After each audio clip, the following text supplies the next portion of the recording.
الله عز وجل وخلق الله، وهذا يكون العبد المنيب الذي يعود إلى الله سبحانه وتعالى، وكيل كثير الطاعة، وكيل القانت، وكيل الذي إذا أذنب استغفر.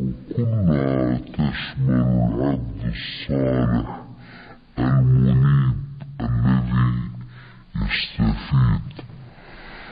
إن المؤمن يأخذ من كل شيء عبرة، وفي كل شيء سبحانه له سبحانه، وفي كل شيء له آية تدل على أنه واحد. فيا عجبا كيف يعصى الإله أم كيف يجحده الجاحد. المؤمن حتى ينظر إلى الذبابة، إلى البعوضة، إلى الجمل، إلى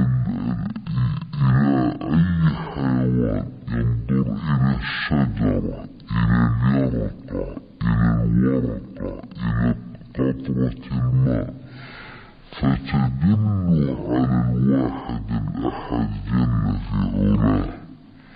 لكن إذا ما كان مؤمن وعنده معرفة كما يقول سبحانه إنما يخشى الله من عباده العلماء، كيف يهتدي هذا؟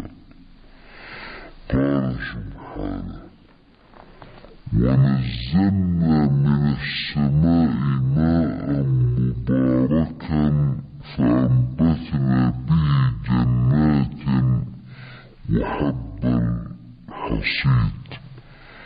ومن حكمة الله وقدرة الله ومن نعمة الله أن نزل من السماء ماء نكح السحب،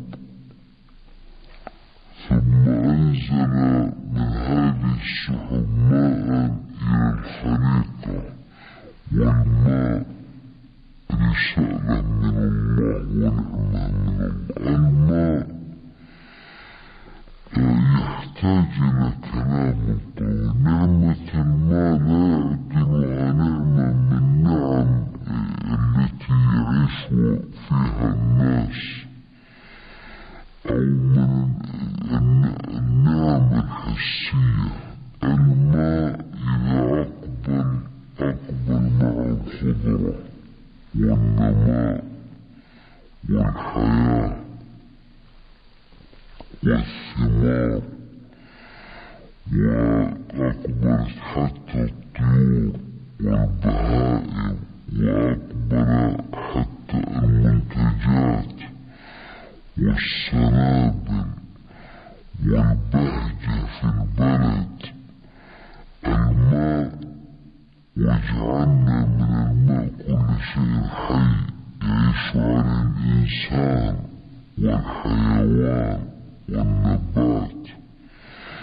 وإذا كثرت الأرض من الماء جاء الهلاك والدمار واليبس والجفاف والمجاعة والفقر.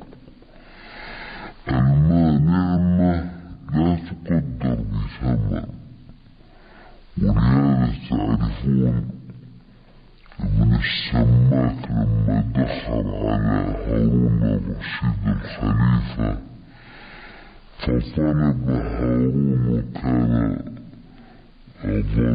ظمآن، طلب كوبا من الماء ليشرب، فقال له ابن السماك